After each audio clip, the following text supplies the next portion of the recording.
Have you ever sat down to film some content and thought to yourself, oh my God, what the hell am I filming? Like, I know I've got to do YouTube content this week. It's my content planning day, but I have no idea what to film.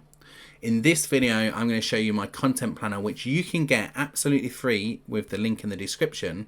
And I'm going to show you how I use it. It's a Notion-based content planner, and it helps me stay on track. It helps me film 4 to 6 videos in a batch session, just like I'm doing today. You'll notice all of my planning videos look the same because I'm filming them in a batch mode today. And I do that because I've got the content planner. I'm going to show you exactly what you get in the link in the description, the free version that I'm going to give to you.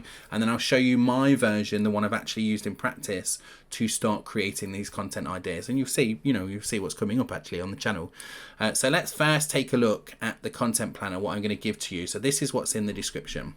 Right, this is the video content planner. It's called Video Content Planner Master because it's available on the link in the description. This is our Notion template.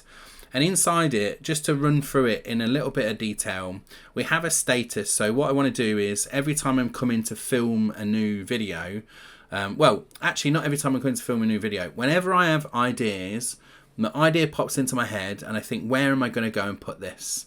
And because I use Notion, I can use Notion on my phone, I can use Notion on my iPad, on my laptop, on my desktop. I have a computer that I use to film my videos in my office here. I have my MacBook Pro that I use downstairs out of the way.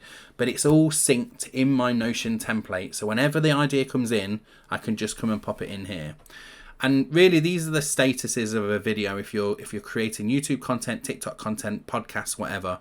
Idea, planning, filming, editing, published, right? So my ideas go into this list. And then what I do is I have a project ID. So this uses just the year, month, date. A project name, filming date, publishing date, platform. So I've got a few different platforms as well. So podcasts, TikTok. Great idea if you're looking for inspiration from like TikTok videos, that kind of thing.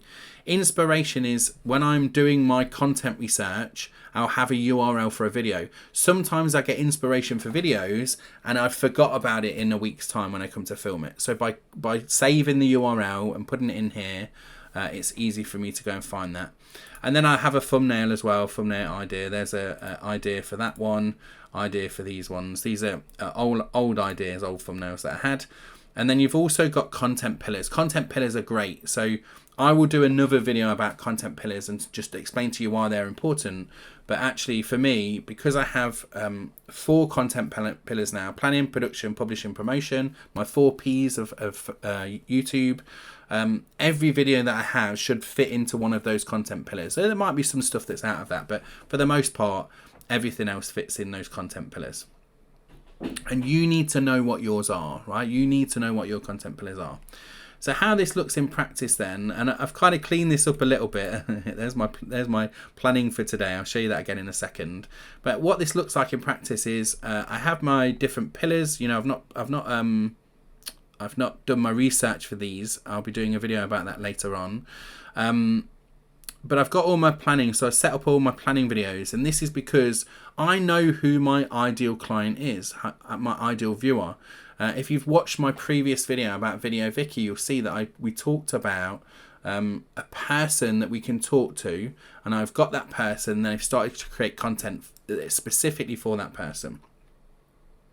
I then come and put some of these things in here. You'll notice that my project IDs are not filled in. I'll fill them in later.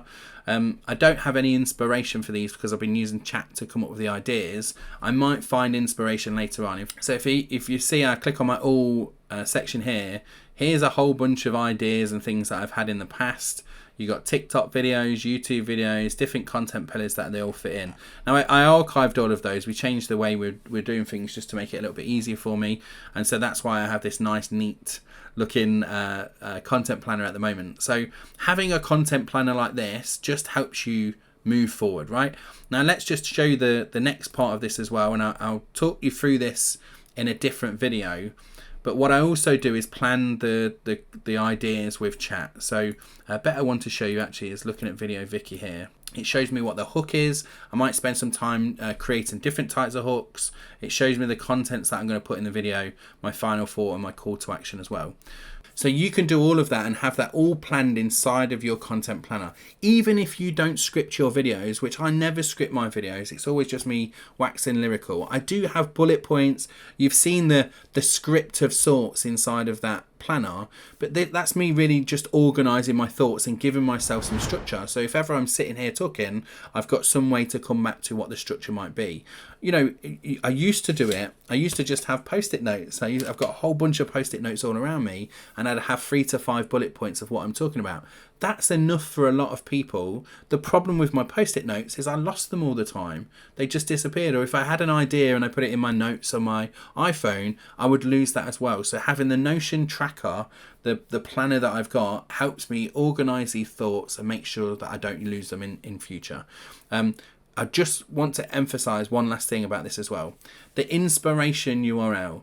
If you watch a video that you think, oh my God, I could make a perfect version of that video in my own style, that's what we use inspiration for, make sure you take that URL, because I will promise you, if you come back to it in 2 weeks' time, you will forget what the video was, what the style was, and you'll forget what your version of that might be. So take the inspiration, put the URL in there. And actually, the other good thing to do as well is in the notes, before you're doing your sort of planning, is just put your idea of what you thought you were going to do for that video, right? Your version of that video.